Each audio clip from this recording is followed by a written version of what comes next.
So hello guys, in this video I will show you how to connect your email inbox with your Zoho CRM account. So for that you will need to open any web browser on your computer and then search Zoho CRM.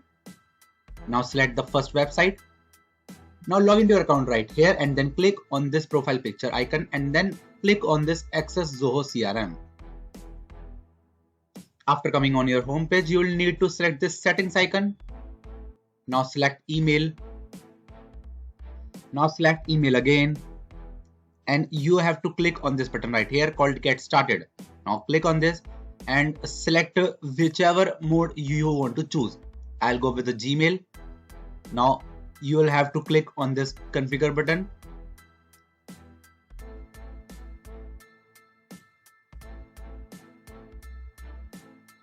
And now you have to select the Gmail account you want to go with. I'll go with this one.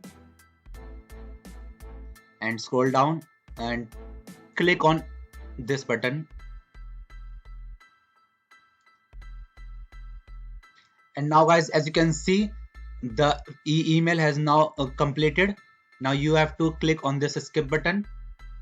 And you can see my Gmail account now has been configured with my Zoho CRM account.